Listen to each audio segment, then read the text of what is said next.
मैं अकलौती जरूर थी, मगर मुंह में सोने का चम्मच लेकर पैदा नहीं हुई थी, क्योंकि वालिद साहब प्राइमरी स्कूल के टीचर थे। साफ जाहिर है प्राइमरी स्कूल टीचर की क्या आमदनी होती है। उनकी तनख्वाह में दाल रोटी बमुश्किल पूरी होती। भला मुझको वो कैसे ऐश करवाते। वालदा एक कमजोर सी औरत थी, मेहनत करती थी, सारा दिन सिलाई कढ़ाई का काम करती, तब गुजर बसर हो रही थी। छोटे से गांव में रहने की वजह से अम्मी अब्बू के जहन ज्यादा तरक्की नहीं कर सके। उन्होंने कभी दुनिया सीखी और न अपने इलाके से बाहर निकले, तो उन्हें क्या पता कि दुनिया कितनी आगे जा रही है। मेरे साथ अच्छे घरानों की लड़कियां पढ़ती थीं। उनके घर और रहन सहन देखकर मेरा भी जी चाहता कि उनकी तरह जिंदगी बसर करूं, खूब पढूं, लिखूं और वैसी नजर आऊं। एक बात समझ में आती थी, अगर मैं ज्यादा पढ़ लिख गई तो तरक्की कर सकूंगी और मेरी शादी भी किसी अच्छे पढ़े लिखे घराने में हो जाएगी। तभी दिन रात मेहनत करती, किताबों से दिल लगा कर रखती। इरादा था कि एफएससी में अच्छे नंबर ले आऊंगी तो मेडिकल में दाखला मिल जाएगा, डॉक्टर बन जाऊंगी, तकदीर बदल जाएगी। हमारे गांव में एक स्कूल मैट्रिक तक था। इसके बाद लड़कियों को कॉलेज की तालीम के लिए लड़कों के कॉलेज में दाखला लेना पड़ता। जब मैंने मैट्रिक पास कर लिया तो वालिद साहब से आगे बढ़ने की इजाज़त तलब की। उन्होंने साफ इनकार कर दिया। बोले, क्या तुम अब लड़कों के साथ पढ़ोगी? ये मुझे हरगिज मंजूर नहीं। आराम से घर बैठो। माँ ऐसे मौके पर हमेशा ढाल का काम करती है और बेटियां अपने मसाइल की खातिर माओ का सहारा लिया करती हैं। लेकिन मेरी अम्मी और तरह की थी। जब मैंने इस सिलसिले में उनसे मदद तलब की तो वो बोली, आगे पढ़कर क्या करोगी? खामा खा के खर्चे होंगे। अच्छा है घरदारी सीख लो, तेरी शादी करनी है, वहां ससुराल में खाना बनाना सीना परोना ही काम आएगा, किताबें नहीं। बाशऊर होते ही कुछ लड़कियां शादी के ख्वाब देखती हैं और कुछ आला तालीम पाने और कुछ बनकर दिखाने के ध्यान में रहती हैं। मैं दूसरी किस्म की लड़कियों में से थी।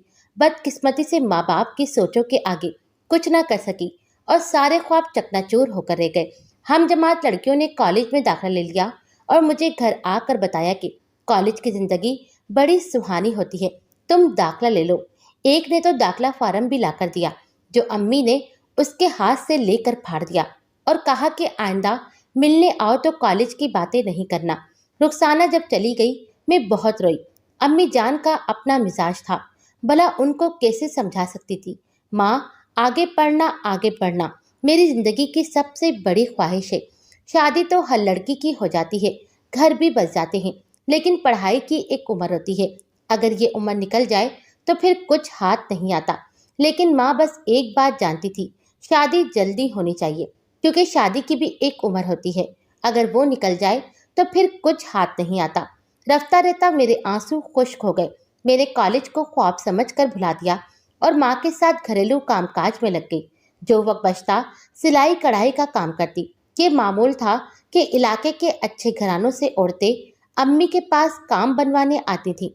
वो अपने कपड़े, जोड़े और धागे, मोती सितारे दे जाती और डिजाइन भी समझा जाती। मैंने अम्मी से काम सीखा, लेकिन मेरे हाथ में उनसे ज्यादा नफासत और सफाई थी। औरतें मेरा काम देखकर दंग रह जाती। वो मेरे सलीके और सूरत की तारीफ किए बगैर नहीं रह सकती थी। अम्मी से बातों बातों में कहती, आपकी लड़की बड़ी अच्छी है, जिस घर में जाएगी उजाला कर देगी। हाँ बहन, दुआ करो खुदा इसकी किस्मत अच्छी करे, अच्छा घर और अच्छा वर दे। अभी तो कोई रिश्ता मिला नहीं। दिन रात यही फिक्र खाई जाती है। अम्मी अब्बू मेरे लिए रिश्ता तलाश कर रहे थे और साथ मुख्तलिफ अशिया खरीदने में लगे थे। गरीबों के हाथों इसी तरह जहेज जोड़ा जाता। जो ही बेटी जन्म लेती है वो इसके लिए जहेज की अशिया एक एक करके जखीरा करने लगते हैं। अम्मी ने भी ऐसा ही किया था। एक दिन का जिक्र है, दोपहर के खाने से फारिग होकर एक दुपट्टे पर मोटी टाके का काम कर रही थी कि फोन बजने लगा। अम्मी ने उठकर फोन अटेंड किया। बातों से अंदाजा हुआ मेरी माँ बहुत खुश हो रही हैं। आखिर में अम्मी ने उनका शुक्रिया अदा किया और सलाम करके फोन रख दिया। मैंने निगाह उठाकर माँ के चेहरे को देखा। वो बहुत मसरूर लगी, सर पर हाथ फेरा, दुआएं देने लगी और कहा, शुक्र है मेरी चांद सी बेटी के लिए इतना अच्छा रिश्ता मिला है। इस वक्त अब्बू भी आ गए। खुशी से निहाल मेरी माँ ने पहली बात यही बताई, सुनो साजदा के अब्बू, ज़किया बेगम, जो मुझसे कढ़ाई करवाने आती हैं, उन्होंने अपने बेटे के लिए हमारी बेटी का रिश्ता पसंद कर लिया है। लड़का महकमा तालीम में 16वें ग्रेड का अफसर है और उसकी उम्र 25 साल है। वो हफ्ते के दिन बात पक्की करने आ रहे हैं। अम्मी के मुंह से ये बातें सुनकर मेरा चेहरा शर्म से सुर्ख हो गया। उठकर वहां से दूसरे कमरे में चली गई। अब्बू बेहद खुश थे। वो बेइख्तियार मेरे कमरे में आ गए और दुआ दी। 2 दिन बाद ज़किया बेगम मिठाई का टोकरा लेकर आ गई और बात पक्की हो गई। अम्मी ने मिठाई रिश्तेदारों में बांट दी।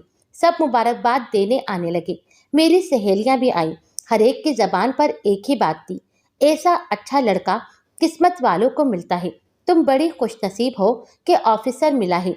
जिस दिन लड़के वालों ने रस्म के लिए आना था, मामू चाचा और दीगर बड़े भी हमारे घर आ गए ताकि उनकी भी तसल्ली हो जाए। सबने लड़के का नाम पूछा। अब्बू ने तनवीर बताया। दोपहर को तनवीर के घर वालों ने आना था। अम्मी ने कहा कि खाना तुम अच्छा बनाती हो, लिहाजा खाना तैयार कर दो। मैंने मटन कीमा, चिकन बरोस्ट, बिरयानी और खीर बनाई। अभी मैं किचन में ही थी कि सायका ने बताया मेहमान आ गए हैं। अम्मी उनको मेहमान खाने में ले आई। मामूजाद सायका, जो मेरी मदद के लिए आई हुई थी, मुझे छेड़ने लगी। लो भाई, ये तो पूरी फौज आ गई है तुम्हारे ससुराल से। तुम्हारे सास ससुर, जेठ जिठानी, देवर देवरानी, माँ बच्चों के और तुम्हारे होने वाले वो भी खूब बन ठन कर आए हैं। अब जनाब, इन लजीज खानों के अलावा अपने हुस्न की झलक भी उन्हें आपको दिखानी होगी। लिहाजा जल्दी से हाथ मुंह धोकर तैयार हो जाओ। वो अगर इधर आदम के तो बुरा होगा, क्योंकि जनाब पसीने में शराबुर काम वाली मासी लग रही हैं। मैंने गुस्सा दबाकर कहा, सायका की बच्ची, चल यहाँ से, ज्यादा जबान न चला और खाना वहां तक ले जाने में मेरी मदद कर। हाँ भाई, मगर तुम जरा अपना हुलिया तो दुरुस्त कर लो।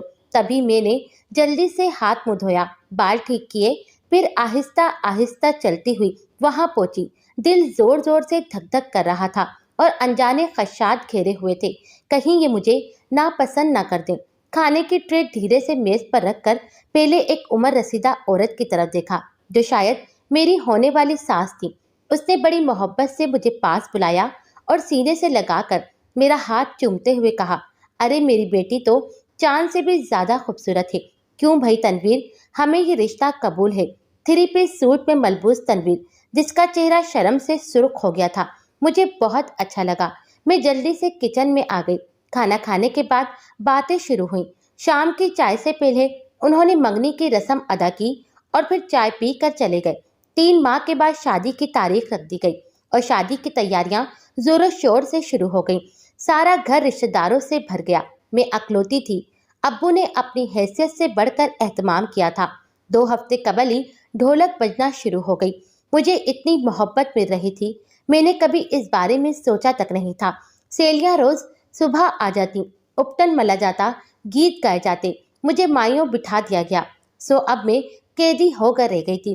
ताई फुप्पी खाला मुमानी सब आकर वक्तन फवक्तन घरदारी के रमूज समझाती कि बेटी, अपने शोहर का कहना माना और खावंद को इतनी मोहब्बत व इज्जत देना, वो तेरा होकर रह जाए और तेरी हर बात माने।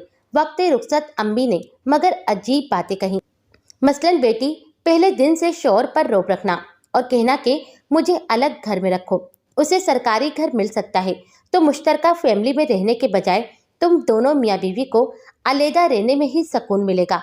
और खबरदार, जो नंद और सास से घुली मिली, वरना सारी जिंदगी उनकी लातें खाती रहोगी। तुम्हारा शोहर 22,000 तनख्वाह लेता है, उसे कहना 2,000 माँ को दे, बाकी 18,000 तुमको दे। मैंने माँ की इन नसीहतों को वक्त रुखसती जहन नशीन कर लिया। माँ ने बार बार हिदायत की थी, मेरी नसीहत मत भूलना। ये सोचे बगैर के इन हरकतों से मेरा घर भी टूट सकता है। ससुराल वाले तालीम याफ्ता, मुहज्जिब और साहिब हैसियत लोग थे। हम उनके मुकाबले में कुछ भी नहीं थे। खानदान वाले अश अश करोड़ थे। वो निहायत आला किस्म की बरी और जेवरात लाए थे। उरूसी जोड़े में मैं बेहद हसीन लग रही थी। अब्बू ने काफ़ी रकम उधार ली थी। लड़के वालों की हैसियत के मुताबिक धूमधाम से शादी की। सूरत और सीरत दोनों ही खूब थीं। तभी वो मेरा बहुत चाव कर रहे थे। मेरा पुरतकबाल इस्तकबाल किया गया। कदमों में फूल ही फूल थे। थाल भर भर के फूलों की पत्तियां निछावर कर रहे थे। इस रोज वाकई खुद को मैं खुशकिस्मत समझ रही थी। किसी को ऐसा एहतराम नहीं मिला होगा जितना मुझे इस घर में मिल रहा था। लगता था जैसे मैं मलका हूँ और मेरे सामने बाकी सब रियाया हैं। सुहागरात को मैंने महसूस कर लिया। मेरा शौहर अपने वालिदैन के साथ बहुत मोहब्बत करता है, क्योंकि घूंघट उठाते ही जो बात कही वो ये थी, साजदा देखो, तुम मेरी हकीकी मोहब्बत इस वक्त पा सकोगी जब तुम मेरे वालिदैन से मोहब्बत करोगी, उनका एहतराम करोगी। ऐसा ना हुआ तो तुम मेरा दिल नहीं जीत पाओगी। लिहाजा वादा करो मेरे घर वालों का ख्याल रखोगी। 2-3 माह तक तो मैं चुप रही। अम्मी का बार बार फोन आता था, यही वक्त है, अगर अभी कुछ कर सकती हो तो कर लो। वक्त गुजरने के साथ साथ जब तुम्हारे शौहर का दिल तुमसे भर जाएगा फिर कुछ नहीं कर सकोगी। पहले सोचा कि अम्मी जान को समझाऊं, माँ जाने तुम किन वक्तों की बात करती हो, अब वो जमाना नहीं रहा। सास माँ जैसी मिली है और देवर भाई जैसा है। देवरानी और नन में भी सब मोहब्बत करने वाले हैं, तो फिर भला मैं क्यों 1.5 ईंट की मस्जिद अलग बना लूं और सबसे अलग होकर रहूं? तो क्या मैं तन्हा रहकर अच्छी लगूंगी? मैं माँ से दबे लफ्जों में कहती थी, अम्मा फिक्र ना करो, यहाँ सब ठीक चल रहा है। रोज फोन करके ऐसी बातें नहीं कहा करो, मैं परगांदा जहन हो जाती हूँ। जब सब अच्छा बर्ताव करते हैं फिर क्यों इनसे बिगाड़ लूं? सास सवेरे उठते ही पहले मेरा माथा चूमती, फिर कोई दूसरा काम करती और नंदे गुलाम बनकर सामने आती। पानी का गिलास भी मुझे उठकर पीने नहीं देती, सारे काम अपने हाथ से करती। जेठ जिठानी, देवर देवरानी, हर कोई कुंदा पेशानी से मिलता। उनके बच्चे चाची जान कहते न थकते, खूब प्यार देते। मैं सारा दिन कमरे में पलंग पर लेटी रहती, घर के काम को वो हाथ नहीं लगाने देते। ऐसी मोहब्बत तो किसी खुशबख्त को ही ससुराल में नसीब होती है। ससुराल में इतनी अच्छी निभ रही हो तो क्या किसी लड़की का दिमाग खराब है वो उनसे उलझे जो उससे मोहब्बत कर रहे हों? लेकिन ये बात मेरी अम्मी को समझ में नहीं आती थी। वो बस यही रट लगाए थी कि कब इन लोगों से अलग हो रही हो, ऐसा ना हो कल ये तुम पर हावी हो जाए, फिर तो मियाँ तुमको पैर की जूती समझ लेगा। पानी का कतरा अगर मुसलसल पत्थर पर भी गिरता रहे तो पत्थर में भी सुराख हो जाता है। माँ की मुसलसल ऐसी बातों ने बिला आखिर मेरा दिल बुरा कर दिया। तभी मैंने मियाँ से बात करने की ठान ली और फिर एक रोज जब तनवीर दफ्तर से थके हारे घर आए तो मैंने मूड खराब कर लिया। वो मुझसे हस्बे मामूल हंस हंस कर बातें कर रहे थे और मेरी त्योरी पर बल पड़ रहे थे। किसी बात का जवाब न दिया तो तनवीर का माथा ठनक गया। जरूर कोई बात है, वरना पहले तो कभी ऐसा नहीं हुआ। उन्होंने बहुत प्यार से पूछा, क्या बात है? किसी ने कुछ कहा है? मैं चुप रही। जब बार बार यही पूछा तो फट पड़ी और कहा कि एक बात हो तो बताऊं, सब्र की इंतहा होती है, आखिर कितने दिन चुप रहूं? अब जब बार बार यही पूछा तो फट पड़ी और कहा कि एक मैं इस घर में इन लोगों के साथ हरगिज नहीं रहूंगी। मेरा चैन सुकून आराम हराम है, जिसका जब जी चाहे मेरे कमरे में घुसा चला आता है। आपके रिश्तेदारों ने तो मेरा जीना हराम करके रख दिया है। अगर आपने अलग घर ना लिया तो मैं कुछ खाकर मर जाऊंगी। तनवीर खाने तक खामोश रहे। जब हम अपने कमरे में पहुंचे तो मेरा हाथ चूम कर कहा, आज खैर तो है मेरी जान, हमसे कुछ नाराज सी लग रही हो। तब मैंने गुस्से में हाथ झटकते हुए कहा कि तुम्हारे घर वालों को एक नौकरानी की जरूरत थी, सो मिल गई। हालांकि घर का काम मैं नहीं करती थी, मगर मैं फिर जो शुरू हुई तो रात गए तक ओल फोल बकती रही और वो बेचारे चुप करके सुनते रहे, उफ तक ना कही। अब रोज मेरा एक ही वतीरा था, जब वो घर आते, कमरे में दाखिल होते, मुंह फेर लेती, बात करते तो लड़ना शुरू कर देती। मैंने तुम्हारे इस मुश्तरका फैमिली सिस्टम में नहीं रहना, हम अलग घर में रहेंगे और नई जिंदगी का आगाज करेंगे। वो प्यार से समझाते, कहते नहीं मेरी जान, ऐसा मुमकिन नहीं है। मैं तुम्हारी हर जरूरत पूरी कर रहा हूँ, तुमको यहाँ कोई तकलीफ नहीं है। मैं अपने माँ बाप के सिवा जी नहीं सकता। अगर ये बात है तो फिर तुम मेरे बगैर ही जी लो और सुबह तुम मुझे मेरे घर छोड़ देना। ये सुनकर वो हैरत की तस्वीर बन गए। उनको मुझसे ऐसी तवक्का नहीं थी, क्योंकि उन्होंने मुझे कोई तकलीफ नहीं दी थी, बल्कि हर तरह से मेरा ख्याल रखा था। सुबह हुई तो मैंने तैयारी बांध ली, क्योंकि अम्मी के मुसलसल फोन आ रहे थे कि तुमने शौहर से अपनी बात मनवा ली कि नहीं। तुम तो बोंगी हो, बेवकूफ कहीं की। ये 4 दिन की चांदनी है, तुम्हारा चाव, फिर ये लोग तुमको कोल्हू का बेल बना देंगे। तब तुम कुछ नहीं कर पाओगी। नई नवेली दुल्हन होकर अपनी कोई बात नहीं मनवा सकती। बात की सोचो, ये सारी तनख्वाह माँ को देकर तुम्हारे पल्ले 2,000 रुपये रखेगा। इससे तुम्हारी क्या ख्वाहिशें पूरी होंगी? गर्ज मेरी अनपढ़ माँ ने मेरा इतना सर खाया कि मेरा दिमाग खराब करके रख दिया। मैंने ऐसी बड़ी बड़ी बातें कहना शुरू कर दी जो कब्ल इस वक्त एक दीवाने का ख्वाब लगती थी। मसलन अलग घर अपने लिए नहीं, अपने बच्चों के बेहतर मुस्तकबिल के लिए चाहिए। वो यहाँ क्या परवरिश पा सकेंगे? आपके भाइयों के बच्चे उनसे लड़ेंगे, रोज बच्चों की खातिर तू मैं होगी। हमारा तो जीना दोभर हो जाएगा। हालांकि अभी बच्चे हुए कब थे जब ऐसी बातें करने की तुक बनती, मगर मैं ऐसे ही ऊट पटांग जवाब निकाल रही थी क्योंकि बात जो नहीं बन रही थी। मियाँ ने काफी समझाया, अकेले घर में कैसे रहोगी? मैं ड्यूटी पर चला जाऊंगा, शाम को लौटूंगा। तुम तन्हाई से घबरा जाओगी। यहाँ सब तुम्हारा कितना ख्याल रखते हैं, किसी चीज की कमी नहीं है। वहाँ बात बात पर तुमको परेशानी होगी, फिर मेरे लोग याद आएंगे। ये सब तुमसे प्यार करते हैं, इतने बुरे नहीं हैं। खामखा के वहम मत करो। अगर जेब खर्च चाहिए तो बताओ, जितना लोगी उससे ज्यादा दूंगा। लेकिन मेरी एक ही नहीं इसलिए थी कि माँ जो दिन रात कान खा रही थी, अलग रहो अलग रहो। साथ रहोगी तो उम्र भर उनसे फिर अलग नहीं हो सकोगी। तुम्हारे मियाँ की कमाई यही लोग खाते रहेंगे, तेरे पल्ले क्या बचेगा? उफ, मैं जब तंग आ गई और मियाँ किसी तौर पर न माने तो मैंने रोना शुरू कर दिया। तमाम रात रोती और उनको सोने नहीं देती। उन्होंने सुबह ऑफिस जाना होता। जब रात को सो ना पाते तो सुबह उनके लिए तैयार होकर ऑफिस जाना मुश्किल होने लगा। यकीन हो गया अब इस औरत को संभालना मुश्किल है। ये जिद पर अड़ चुकी है। एक दिन किसी को बताए बगैर मुझे साथ लिया और मेके छोड़ कर चले गए। जाते हुए कहा, साजदा अभी तुम जिद में हो, जब गुस्सा ठंडा हो जाए मुझे फोन कर देना, मैं आकर तुमको ले जाऊंगा। उन्होंने हमारे बीच होने वाले झगड़े का जिक्र अपने घर वालों से नहीं किया कि कहीं उनका दिल बुरा ना हो जाए। माँ ने मेरा गर्मजोशी से स्वागत किया और तसल्ली दी, अच्छा क्या तुमने हिम्मत से काम लिया। अब उनको पता चलेगा, देखना तेरे बगैर नहीं रह सकेंगे। कमरा काटने को दौड़ेगा, अभी के अभी आकर ले जाएंगे। ऐसा कहते कहते एक माह गुजर गया, फिर दूसरा महीना गुजरा। तनवीर नहीं आए। मैंने उनसे फोन पर बात करना चाही तो अम्मी ने रोका कि अभी नहीं, उन्हीं को राब्ता करने दो वरना तुम्हारी कदर कम हो जाएगी। तीसरे माह मेरी सास आई, फिर जेठानी और जेठ आए। देवर और देवरानी भी मुझे मनाने आए, लेकिन हमारी अक्लमंद अम्मा ने हर एक को खाली हाथ वापस भेज दिया और अपनी शर्त पर अड़ गई। हद ये कि मुझे फोन पर बात करने से भी रोके रखा। बार बार तनवीर फोन करते थे तो अम्मी तलख लहजे में खुद बात करके फोन रख देती। आखिर तनवीर अपने वालिद के साथ आए। अम्मी ने उनको भी तकासा जवाब दिया कि अलग घर लेकर नहीं दे सकते तो साजदा नहीं जाएगी। इस तरह बेइज्जती पर आखिरकार मसला गमगीर हो गया। वो साहिबे हैसियत हमसे समाजी लिहाज से कहीं बेहतर मुकाम वाले आजिज़ी से काम ले रहे थे और अम्मी थी कि अकड़ती जा रही थी। वालिद साहब को भी नहीं बोलने देती। उनसे तो यही कहती, आप बीच में नहीं आइए। भला आपको क्या खबर ये लोग किस कदर दोगले हैं। ऊपर से बड़े अच्छे बन रहे हैं, मुहज्जिब होने का ढोंग रचाया हुआ है, अंदर से कुछ और है। मेरी बच्ची को अपने शकंजे में जकड़ लिया है, बहुत जुल्म करते हैं, ये रात दिन रोती रहती है, वगैरह वगैरह। वो ऐसी बातें इसलिए करती थी कहीं वालिद साहब उनके अच्छे रवैये से मुमताज होकर मुझे उनके हमरा न भेज दें।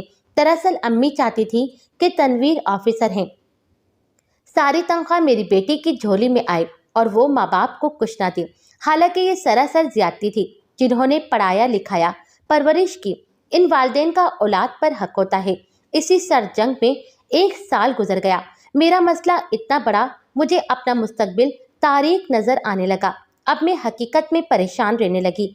अपना घर अपना होता है, लाख मेके में आराम सही, लेकिन एक शादीशुदा औरत के लिए शोहर के घर के सिवा कहीं सुकून नहीं होता, बशर्त ये कि ससुराली और शोहर अच्छे हों, प्यार करने वाले हों। मुझे तो उन्होंने प्यार भी हद से ज्यादा दिया था। जब वहां से राब्ता बिल्कुल खत्म हो गया, वो लोग खामोश होकर बैठ गए, तब मेरे दिल में हौल उठे। अजीब कैफियत हो गई, क्या करूं क्या ना करूं।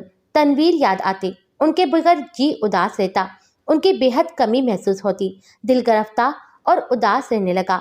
गलती का शिद्दत से एहसास हुआ। नहीं चाहती थी हमारे दरमियान कोई बड़ी दीवार हाइल हो। मैं शुरू दिन से बिगाड़ना नहीं चाहती थी। ये सब ड्रामा امی کے کہنے پر کر رہی تھی۔ حالانکہ مشترکہ فیملی سسٹم میں مجھے کوئی تنگی نہیں تھی بلکہ آرام تھا۔ جب ماں نے یہ دیکھا کہ یہ ہماری شرط نہیں مانتے تو ہم طلاق کا مطالبہ کر دیں گے، میرے صبر کا پیمانہ لبریز ہو گیا۔ میں نے اپنا مختصر سامان اٹھایا اور بغیر والدین کو بتائے سسرال آ گئی۔ جب ان لوگوں نے مجھے دروازے پر دیکھا تو حیران رہ گئے۔ ساس کے چہرے